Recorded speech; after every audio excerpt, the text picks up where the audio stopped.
Well, hello, friends. I must say that our quantum jumping site has attracted so very much attention, much more than we anticipated, and we anticipated quite a lot because quantum jumping has helped so many people over the years that I've been teaching it.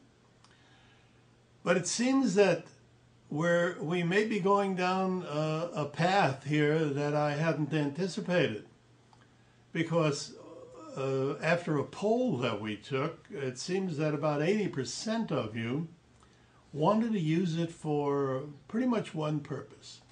And that purpose is how to attract wealth, money, money, money. Well, with the economy the way that it is, it's no wonder that there are so many people that are seeking some way to either augment or enhance in some way their income. Augment, enhance, pretty much the same word, but you know what I mean.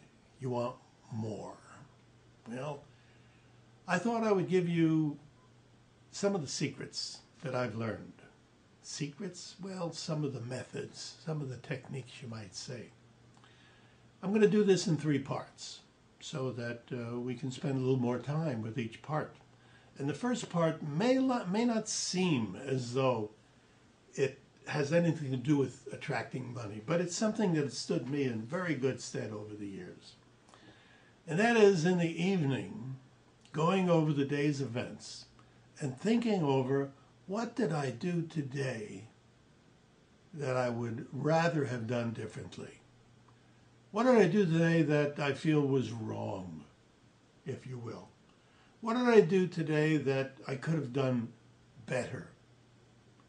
Going over each item, you may find quite a few things that you've done that you'd like to correct.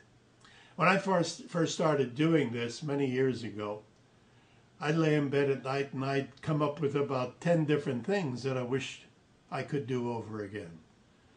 After a while, it boiled down to maybe 2 or 3 different things. And then sometimes a week would go by where I couldn't think of one single thing that I would like to do over again. Now that's number 1. That's not much of a secret, is it? Try it, do it, and you'll find that you're more aware of yourself after doing that. You're more aware of your foibles, the things that other people see in you. Perhaps you don't see when you look in a mirror. But do that for a bit. Do that for a week or 2 and see how many things that you'd like to overcome, let us say. Now, what has this got to do with money? What it has to do with is self-sabotage. When you do something and you feel that you've done it wrong, there's a little measure of guilt that comes in. In other words, you want to repeat the act correctly, but if you don't admit you're doing anything wrong, there's nothing to repeat. It festers in your inner conscious, and it chews away and causes a great deal of limitations. Now, what is a limitation? What is a limiting factor in your life? What does that do? When you feel that you're limited in some aspect of your life, then you feel you only deserve so much. I'm limited, let's say, in my relationships, and therefore I only deserve so much in the way of friends or friendship.